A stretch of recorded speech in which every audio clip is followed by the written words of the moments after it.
is this that darkens counsel by words without knowledge? Gird up your loins like a man. I will question you, and you shall declare to me. Where were you when I laid the foundation of the earth? Tell me, if you have understanding. Who determined its measurements? Surely you know. Or who stretched the line upon it? On what were its bases sunk?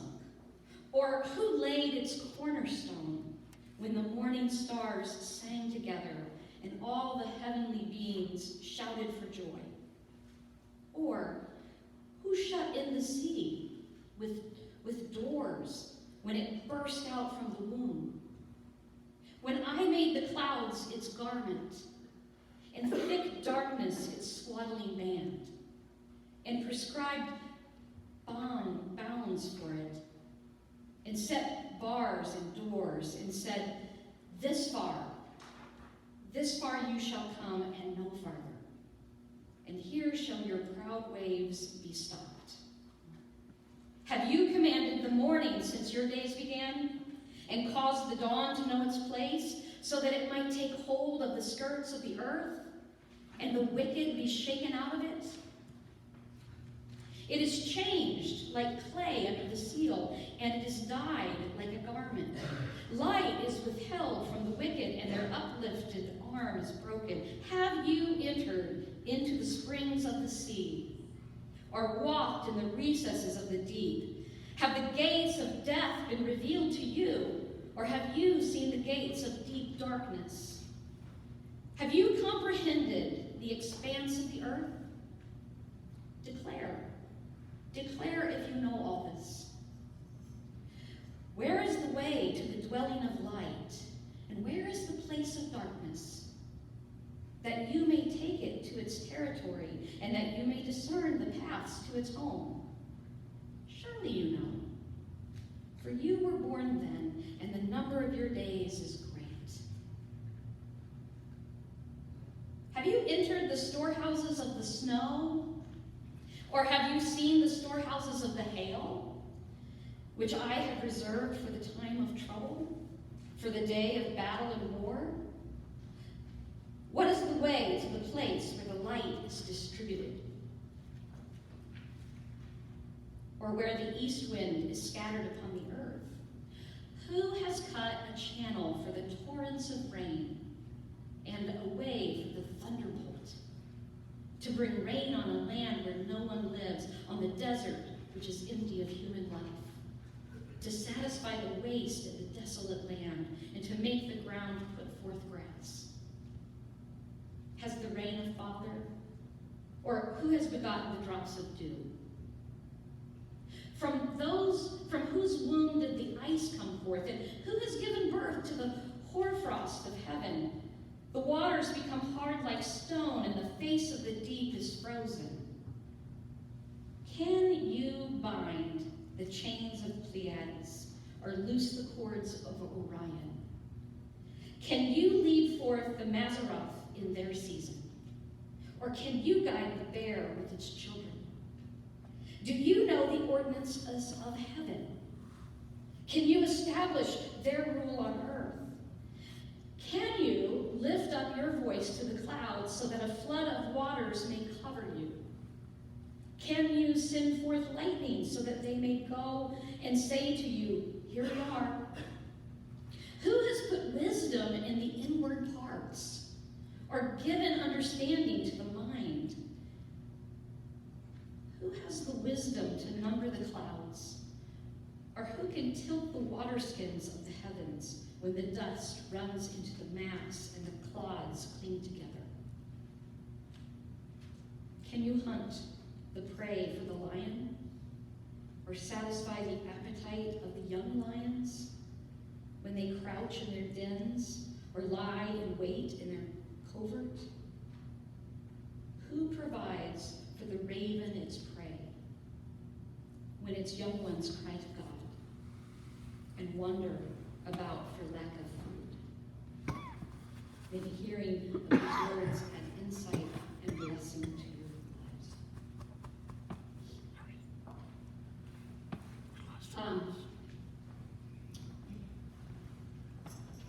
Job this week, had a conversation.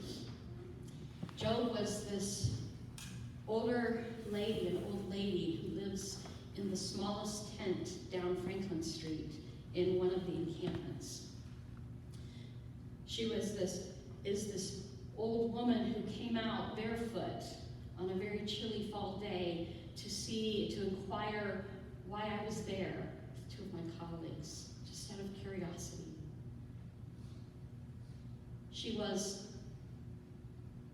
hurting because her chest was congested and her feet were bare, and she had the thinnest little windbreaker on, and she had sores on her arm, and she looked tired. And she said, "Hi, who are you?" In the kindest way I've heard. Explained who I was, explained what we were doing there. And we just wanted to hear her story and talk and see if there was a way that we might be supportive and helpful. That we had to assure everyone we're not a threat, we're not here to cause them problems or mess with their home. Just what can we do to help? And she was kind enough and good spirit enough in spite of her condition.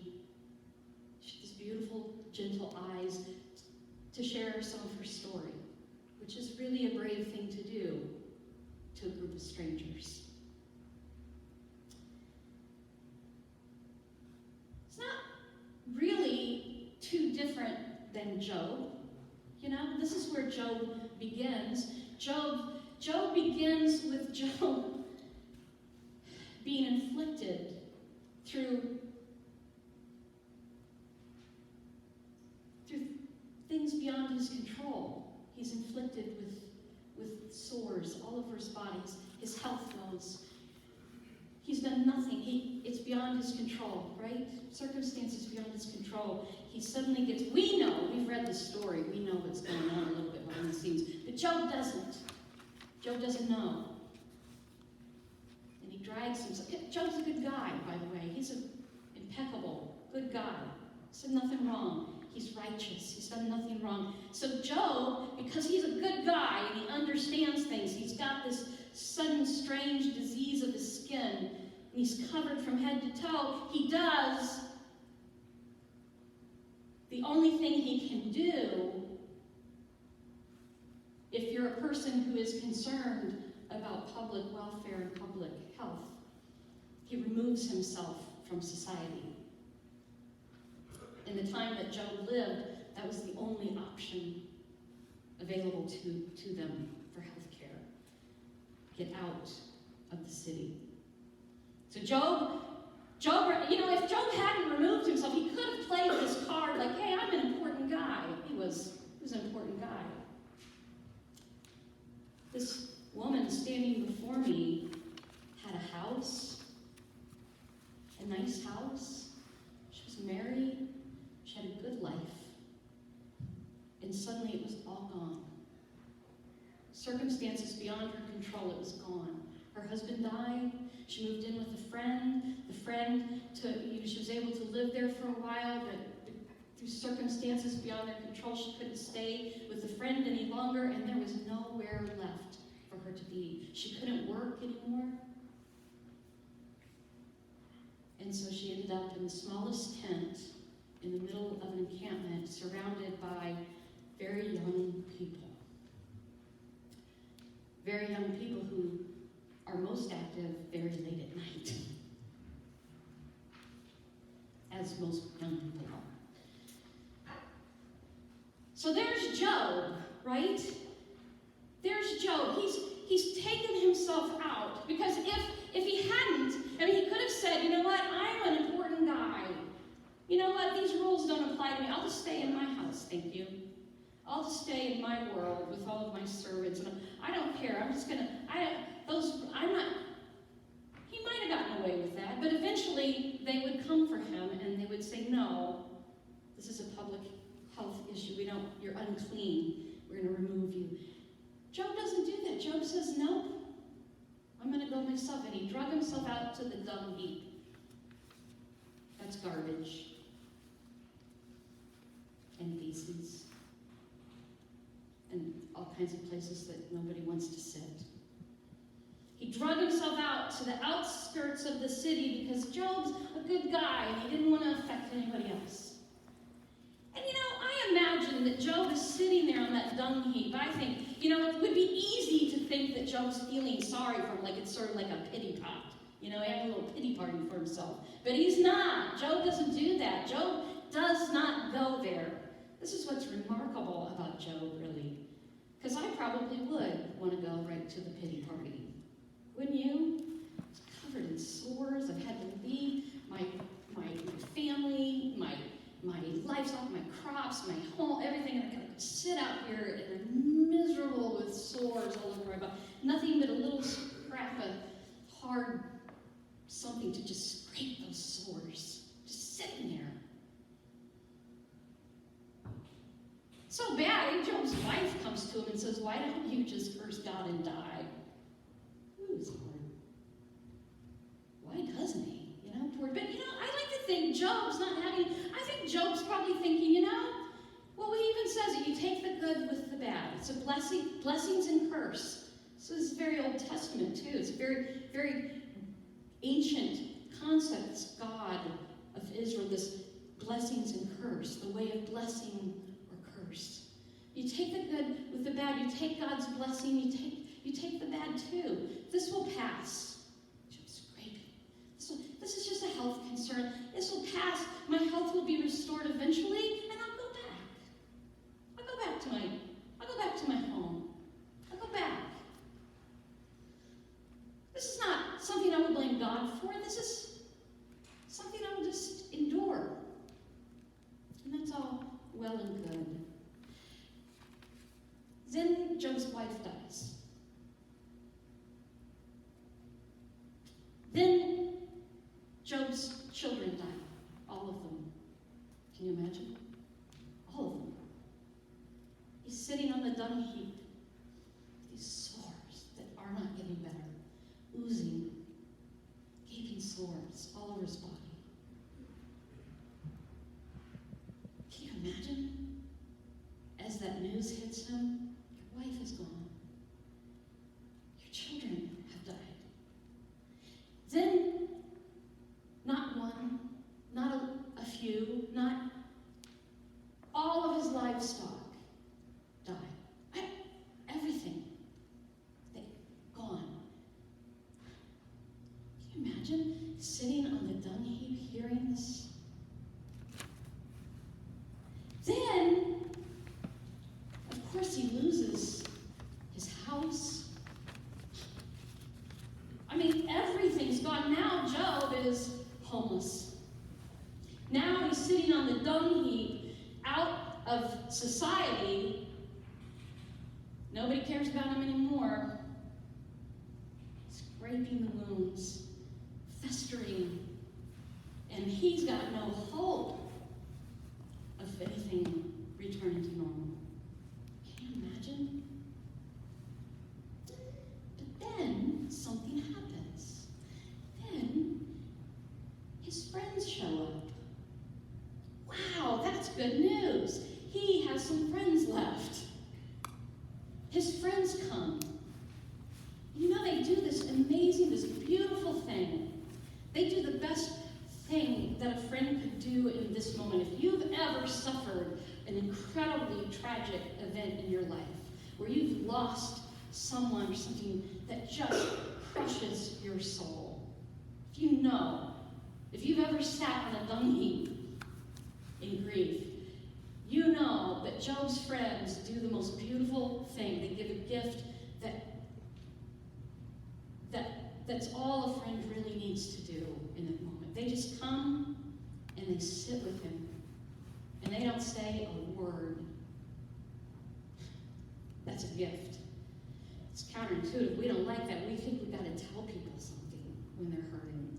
We got to tell them why they're hurting, or how it's going to get better, or maybe God, maybe it's God's will. Nothing. Don't say that. So there they are, sitting there, just beautifully quiet for 7 days. they just listen, and Job says nothing.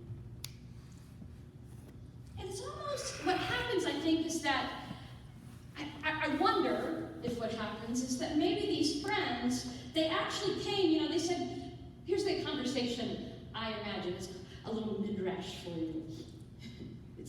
Midrash is the Jewish term where we fill in the gaps in the story that isn't written yet, but we imagine and sort of think about what did happen. Here's a midrash. I imagine Job's friends are saying, did you hear what happened to Job? I mean, this is, and we go, oh my gosh, that's horrible. Wonder what happened. I mean, why would that happen? He's such a good guy. Why would that happen to him? It's so tragic. It's more tragic because he's such a good guy.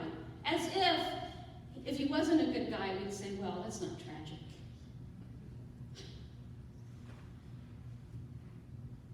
Gosh, that's terrible. What do we do? I don't know what to do. What, should we go see him? Maybe we should go see him. Yeah, why don't we go see him? I mean, what do we say? I don't know what to say. We could do, but maybe why don't we just listen? Let's just hear what he has to say. And here's what I think goes wrong.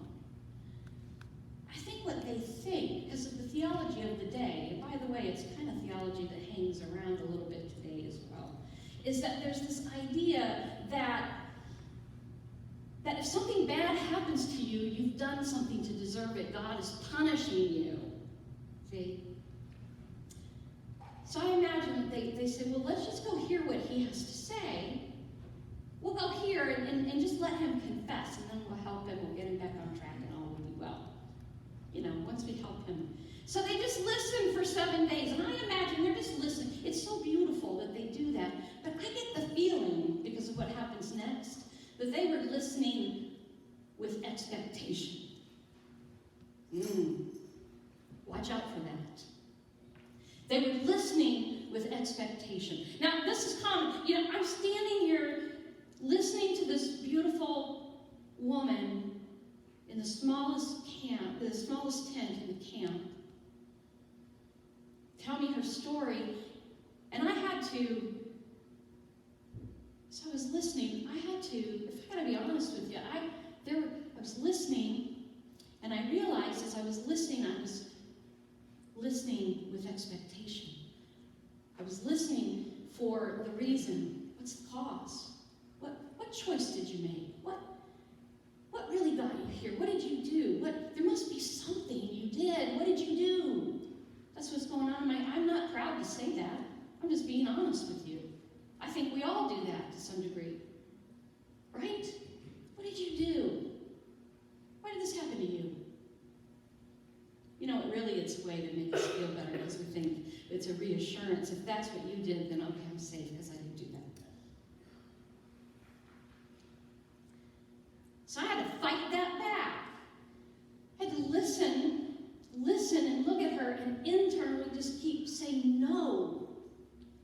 I don't want to go there. I know that's not how this works. Job's friends, after 7 days, they get tired of waiting and listening, and they begin to speak, and this is where they make mistakes. This is where they go on, and if you read Job, you will see that there are pages and pages. Elihu's speech. He's still talking. What? Oh my gosh, this guy, he doesn't know when to stop. That might be what you're thinking right now. It's just going on and on and on. Holy moly. Well, okay, what's next? Oh no, here's another friend. Oh, what? It just goes on, and they just talk forever. And you know what they're saying? They're fighting with Job. They're saying, you've done something. Tell us what you did. You did something. Job, come on, and stop messing around. You've got to repent. You've got to confess. You've got to get this straight. The only way, God is cursing you for a reason. God doesn't just punish people unless there's a reason. Come on, Job. And Job is scratching sores. He hurts. He's grieving. He's lost everything. His children, his wife, everything is gone, and he's got sores all over his body. He's miserable. If I were Job, I might be tempted to go, yeah, you're right. I did something to go away. But you know what? He doesn't. He stays steadfast. He says, no, you've got God all wrong. I'm not being punished because I did something. I don't know why this is happening. I don't know why. But I know it's not because God is punishing me, because I know I didn't do anything. I didn't do anything to be punished.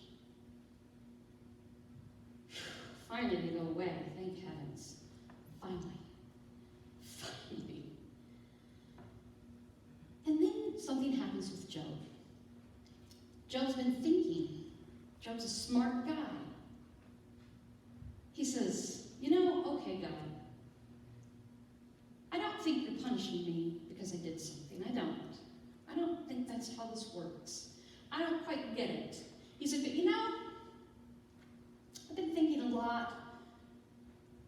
I've been thinking a lot about God, about you, about law, about how things work, about what I've been taught about faith and religion and all. And you know what I think? I think you owe me an explanation. I think that's reasonable. Have you ever bargained with God? Oh, come on. Who hasn't gotten a little angry with God? Anybody yell at God? I have. Oh, I have. I've been, why are you doing this to me? I try to be good. What? And list all it. Come on, God. You ever done that? Come on. Job does it very logically, though. I gotta applaud him, sitting there miserable. It doesn't get more miserable than Job. He says, I think you owe me. You know what? I think according to the law, you have to issue. You've got to tell me. I need to hear. The accuser, who is named as Satan. Satan just means accuser. It's not scary like we think of in our 21st century version. But Satan is the accuser, who's a heavenly being, who is part of the heavenly body and works really for God. The accuser says, well, look, I think you... So he says, tell me, just let's see. What are the accusations against me here? Come on, you owe me. That's what he said. I'm paraphrasing. Don't look for that in the Bible. And then something happens. So not only does Job say, you owe me, but Job does an indictment of God. Whoa. Who doesn't want to indict God on occasion? Come on, raise your hands. Occasionally you want to say, you know what? Look around this crazy world. It is chaos out there. We've got chaos. The powers that be in our country, the powers that be in the world seem to have lost their minds. Well, this is my version. Yours may be different. It's chaos. There are hundreds and hundreds, thousands, probably thousands and thousands of people across this country who are living in substandard conditions, without shelter, without adequate food, without adequate... this is chaos. Something's wrong. Come on, God. Why would you let this happen? Why would you let this happen? I'm not the only one, right? Job indicts God. Job says, chaos, chaos. Look at this. Why would you do this? What do you got, no plan? What kind of a plan is this? What kind of a God are you? You need to answer to this. And then God answers. Now that'll freak you out too. That'll freak you out. When God actually talks back. It's happened to me. God appears in a whirlwind. Can you imagine just a whirlwind? Last night in Indianapolis, they had these huge windstorms that came through. It wasn't a tornado. It wasn't just huge. We get them here, right? Windstorms. But just this huge storm, and it's knocked out power. One of our sister congregations posted this morning on Facebook, we're still having worship. We don't have power, but we have light in this, natural light in the sanctuary. It'll be cold, but come anyway. Huge. Wind is scary. It can be scary. destructive. This huge whirlwind appears to Job on the dung heap. And God speaks, but God doesn't say what we expect God to say. God actually ignores Job's indictment. God doesn't answer Job's questions at all. He doesn't say, I say he, but God doesn't say, well, okay, Job, I mean, here's why this happened.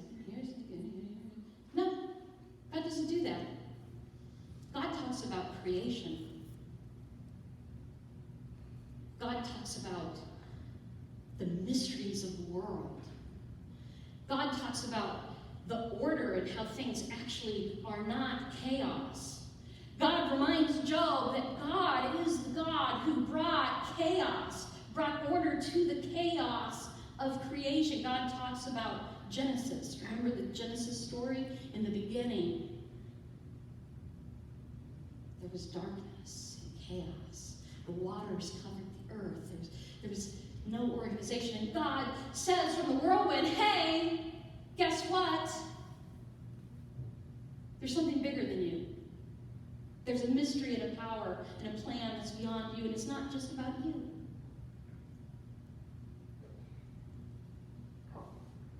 And you don't, and God doesn't yell at, this is not yelling, it's a misinterpretation to say that God's angry or yelling at Job, because he's not chastising Job. He says, gird up your loins. That's just a phrase from that time that means prepare yourself for something difficult.